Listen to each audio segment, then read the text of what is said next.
Well, as we continue thinking about the master class in discipleship and what it means to be a disciple of Jesus, today we're asking the question, how are we known? How are we known? You see, the Enigma machines from World War II remind us that if we want to be hidden, it can be pretty difficult to know us, at least fully. The Enigma machine was invented by a German engineer shortly after the end of World War I. It looked like a typewriter, and through a series of interchangeable knobs and dials and connections, it was able to turn letters into messages that were encrypted and nearly indecipherable. By 1932, the Poles had cracked the Enigma code, but by the beginning of World War II, the British and their allies still had no idea how to read encrypted German transmissions. The Germans understood that somehow the Enigma machine's encryption had been begun to be broken, and so they responded by increasing the levels of encryption and the level of difficulty in reading their messages, particularly the messages being exchanged by their navy and by the highest levels of their command. The British were completely in the dark, though, and so they commissioned 9,000 British intelligence officers and sent them to Bletchley Park, an estate in the countryside of England. And their job was to intercept and interpret German signals intelligence, particularly those encrypted by the Enigma machines. But at the beginning of World War II, the British and the Allies were completely in the dark. Because when we do not want to be known, we can make it difficult for others to know us fully.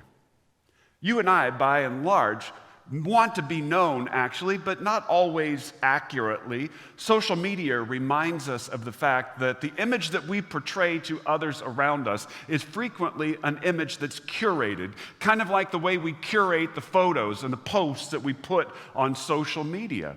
We're seeking to present the best picture possible of ourselves to the world around us, which is why we even do things like use filters on our photographs, because those filters make us look better than we look in real life. Because we don't want to be known accurately. We want to be known in an idealized version of ourselves. But the New Testament teaches us that we are going to be known. In Matthew chapter 7, Jesus tells us repeatedly that we are going to be judged. We're going to be judged, and when we are going to be known. We're going to be known accurately. In Matthew chapter 7, Jesus tells us at the beginning that we'll be judged with the same kind of judging standards that we use for others. Later in chapter 7, Jesus tells us that there are two kinds of people, some whom he will know on the day of judgment and claim as his own, and others he will not know and not claim as his own. He tells us that our lives are going to end up in two different ways. Those of us who build our lives on his teaching will stand in days of difficulty and judgment, and those of us who do not build our lives on his teaching will not stand in days of difficulty and judgment. Jesus lets us know in one way after another in Matthew chapter 7 that we will be judged. And so, how are we known? That's the question that Jesus is dealing with late in Matthew chapter 7 in verses 12 through 20. We are going to be judged. We are going to be known. We are going to be known fully and accurately because God is going to know us in a way that feels like peeling back an onion, where one layer after another of deceit and pretense is going to be peeled away until the core of who we are is laid bare. And so if we are to be judged, if we are to be known fully by God and revealed for who we truly are, we kind of want to know the answer to the question, how are we known? And Jesus deals with that question in Matthew chapter 7, verses 12 through 20. He begins by telling us that we are known by our character. We're known by our character. Jesus addresses this fact in Matthew chapter 7, verse 12, where he says, "So whatever you wish that others would do to you, do also to them. For this is the law and the prophets.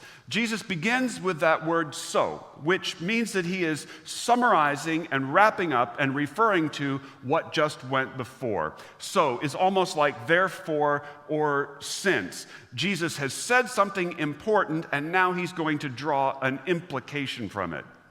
Well, what did Jesus say immediately before verse 12? It's a good thing we studied that last week, isn't it? Just last week we dealt with those verses because in them, Jesus told us to ask and seek and knock for everything that we need to live the disciples' lifestyle. In that passage, Jesus told us something important about the character of God. In a couple of different pictures, Jesus assured us that God is good, that God is powerful, and that God knows our needs. This is God's character. God's character is good and powerful. He knows our needs. And God's character is revealed by his actions. Being good and powerful and knowing what we need, by his actions, God seeks to give us everything that we need to live the disciples' lifestyle. God's character is revealed in his actions. So, Jesus says, and he's pivoting now to verse 12, and what he's going to let us know in verse 12 is that just as God's character is known by his actions, our character is known by our actions. Now, what actions most profoundly reveal our character? Jesus lets us know in verse 12. Verse 12 is what we call very simply and commonly the golden rule. Do to others that which you would have them do to you. Do to others at least, no less, perhaps more than you would have others do to you. Jesus says this is a summary of the law and the prophets. Now, Jesus has summarized the law and the prophets in other ways elsewhere. Summarizing the law and prophets is Jesus' way of summarizing the Old Testament, meaning he's saying to us, this is God's word to us, this is God's revealed will to us. If we want to understand God's revealed will, his word, then Jesus says, here's how you can boil it down. In some places, Jesus says you can summarize the law and the prophets in this way. Love God and love others or your neighbors as you love yourself. Jesus and plenty of others say that's a really good summary of God's revealed will in the law and the prophets. But here in Matthew chapter 7, verse 12, Jesus is boiling it down once again. He's building on the notion that if we love God, then we have to love our neighbors. And what does loving our neighbors look like? Jesus says loving your neighbor looks like doing to them at least, probably more, than what you want them to do to you. Certainly doing no less than you want them to do to you. And Jesus is saying our choice about loving our neighbors in this way, about doing to others as they would do to us, reveals our character. How are we known? We're known by our character. If we do to others as we would have them do to us, then it says that we have the character of God inside of us. We have the family resemblance of sons and daughters of God growing inside of us, and that character is coming out in our actions. And if we do not love those around us, if we do not do to others as we would have them do to us, then instead there is a lack of family resemblance. Where God's resemblance should be coming out, there is something else dark growing inside of us and coming out in our character. We are known and defined by our character. Jesus goes on to say that we are also known by our choice regarding him. We are known by our choice regarding Jesus. And Jesus gives us a couple of images to help us understand that our choice regarding him is critically important. He gives them to us in verses 13 and 14, where he says, "Enter by the narrow gate, for the gate is wide and the way is easy that leads to destruction, and those who enter by it are many. For the gate is narrow and the way is hard that leads to life, and those who find it are few." Well, now let's think about this image that Jesus has given to us for just a minute. He says that there are two gates, and each of these gates leads to a road, a way, a path. Jesus tells us that the two gates and the attached roads are not like or similar to one another.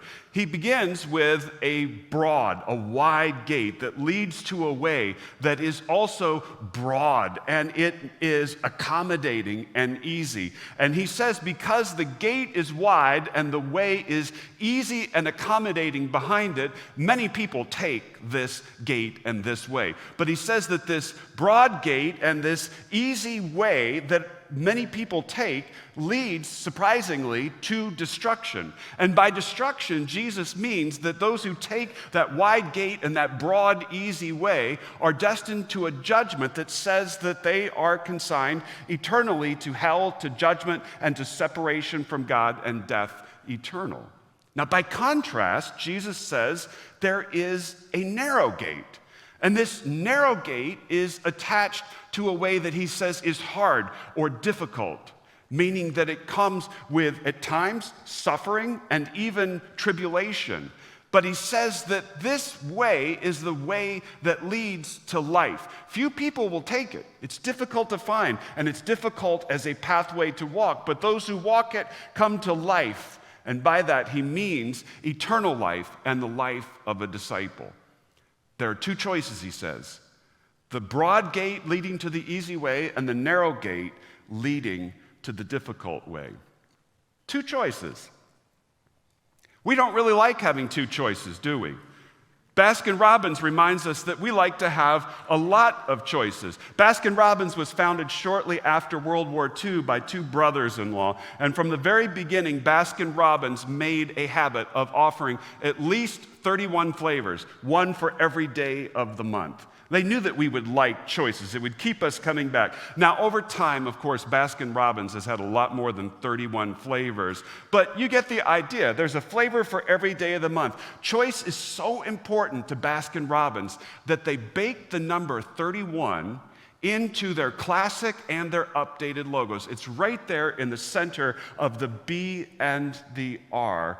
Baskin-Robbins' success and dominance in the ice cream industry reminds us that we like choices. We like lots and lots of choices. But the Bible reminds us that there are times that we face two choices, and that the contrast between the two of them is clear and it is stark. The Bible makes it clear to us that we have a choice sometimes between God and not God, between wisdom and folly, between good and evil, between serving God and serving material and ourselves. There are two choices. In the Old Testament, the leader Moses was explaining to Israel their choices. Moses had led them to the very edge of the promised land. And before they went into the promised land, Moses wanted to reiterate the commands that God had given to them and encourage them to be faithful to the covenant that they had with God. And he told them very starkly about the choice that they faced. In Deuteronomy chapter 30, verse 15, he said to them, "See, I have set before you today life and good, death and evil," a very stark choice between the two. The Bible presents us frequently with two choices, and we are required to choose. Jesus makes it very clear that as we think about these gates and the ways attached to them, we are making a choice about Him.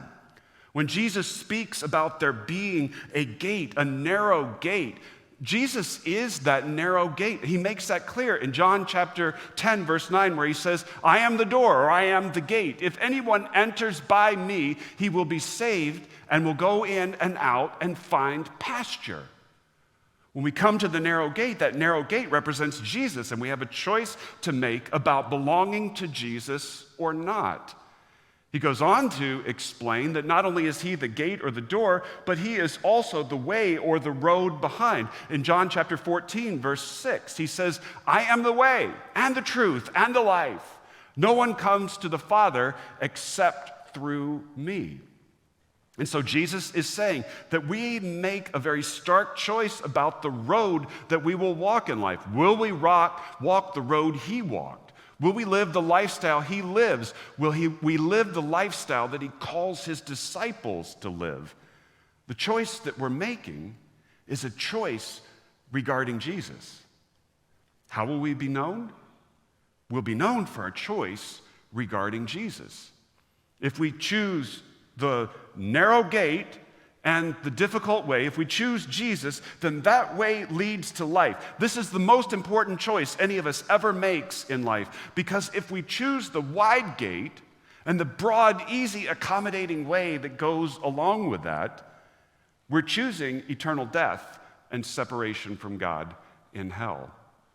We are known and defined by our choice regarding Jesus. Jesus goes on to add that we are also known by the voices we listen to. We're known by the voices we listen to. And he makes this clear that we're known by the voices, the authorities, the advisors in our lives in verses 15 and 16, where he says, "Beware of false prophets who come to you in sheep's clothing, but inwardly are ravenous wolves. You will recognize them by their fruits. Are grapes gathered from thorn bushes or figs from thistles?" Well, you see, the Bible repeatedly warns us about false prophets, about the existence and the seriousness of false prophets. In fact, back in the book of Deuteronomy, as Moses was recapitulating many of the things that he had said to the people of Israel, reiterating them and reinforcing them for them, he reminded them that God had told him about the coming of false prophets and how dangerous they were. In Deuteronomy chapter 18, verse 20, Moses quoted the Lord who said, "But the prophet who presumes to speak a word in my name that I have not commanded him to speak, or one who speaks in the name of other gods, that same prophet shall die." And so he's defining for us false prophets here.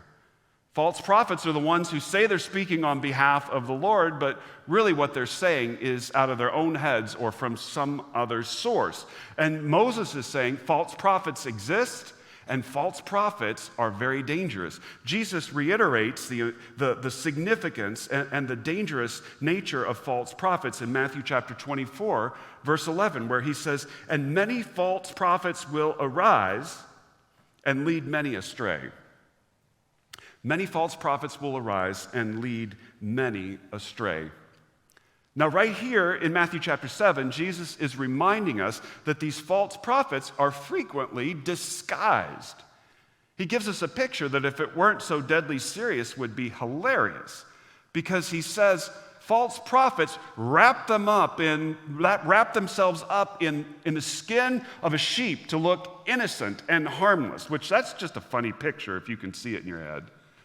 But he says inwardly, underneath that thin exterior, they are in fact ravenous wolves, meaning that they consciously seek to deceive and to destroy and consume God's people. False prophets, false teachers are frequently disguised. But Jesus is going on to let us know as well that false prophets are extremely dangerous. I don't know if you noticed, but when Jesus was talking about the narrow gate and the difficult way behind it, he said, "Few will find it." When he says that they will find it, he means that few will notice it, be able to discern it, be able to see the clues that are leading in that direction. False prophets and false teachers make it even more difficult to find the narrow gate and the difficult way that leads to life and to Jesus.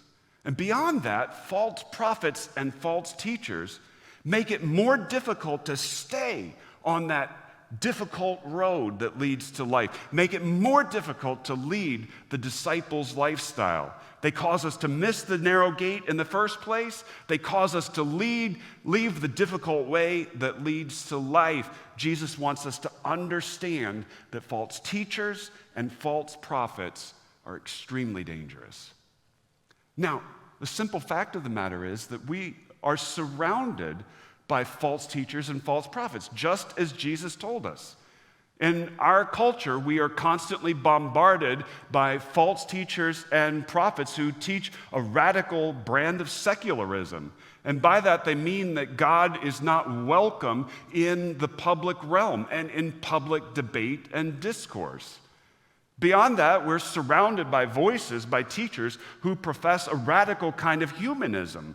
And by that, I mean a humanism that says that we are almost like little gods ourselves. We are sufficient entirely to ourselves. We get to make our own rules in life, and we get to set our own destiny. We are in control of it all. That's what we're told.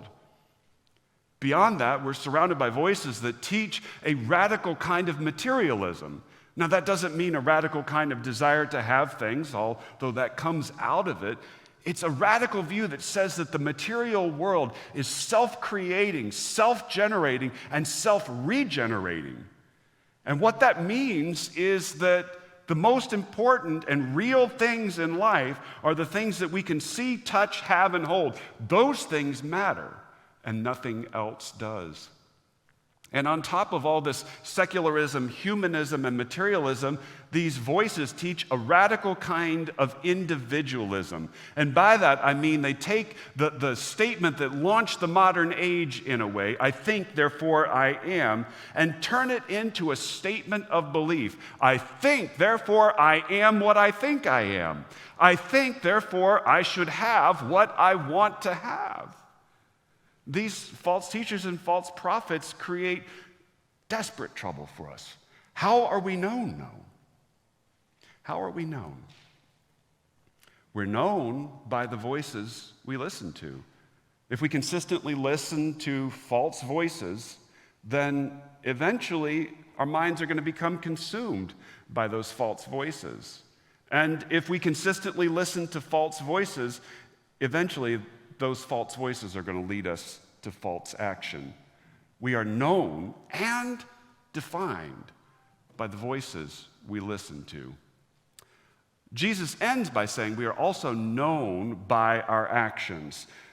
Jesus, you see, broadens the test for understanding what a false prophet is in verses 17 through 20, where he says, "So, every healthy tree bears good fruit, but the diseased tree bears bad fruit. A healthy tree cannot bear bad fruit, nor can a diseased tree bear good fruit. Every tree that does not bear good fruit is cut down and thrown into the fire. Thus you will recognize them by their fruits." Now, having warned us about false prophets, Jesus is giving us a test. If false prophets are deceitful and dangerous, then we should be asking the question, okay, then how will I know false prophets? And Jesus is giving us a test here. He's saying you will know a false prophet by the fruits of their life. A false prophet or teacher is going to say and do things that are in contradiction to God's word.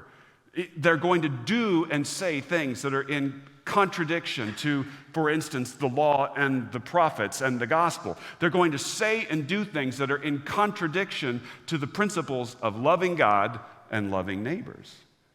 By that, he means they're going to say things like we should love God, but to love God means to obey God. That's what righteousness looks like.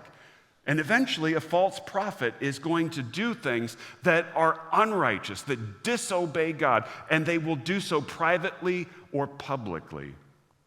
In addition, false prophets may talk about loving one another and loving our neighbors. But to love one another, to love our neighbors, looks like sacrificing for the other and putting the needs of the other ahead of our own, of doing to others what we would have them do to us. That's justice.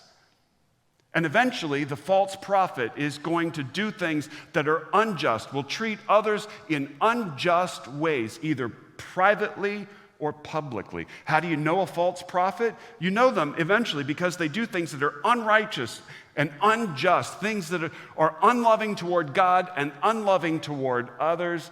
You know them by the fruit of their actions. Jesus is actually, though, broadening this test and applying it to us. At first, this teaching applies purely to knowing a false prophet. But in a sense, in verses 17 through 20, Jesus is backing the lens out for just a moment and saying that this thing is true not only of false prophets, but of us. It turns out we, too, are known by the fruit of our lives. We too are known by our actions. Jesus gives us a series of images, and let me just make them very simple for you. What Jesus says is, apples come from apple trees. Good fruit comes from a good tree. Unhealthy fruit comes from an unhealthy tree. And Jesus is saying to us very simply again that our actions demonstrate the character that's inside. What we do comes from who we are. What we do, our actions, in an important sense, define us. And so how are we known? We are known by our actions. If our actions are ungodly and unloving and unrighteous and unjust, then it says that at our core is a void where God should be, and something else is driving us. But if our actions are just and righteous, if our actions demonstrate that we love God and love those around us, then it says that at our core, our lives are being driven by the character of God growing inside of us. We are known and defined by our actions. Eventually, at Bletchley Park, the Enigma code was broken.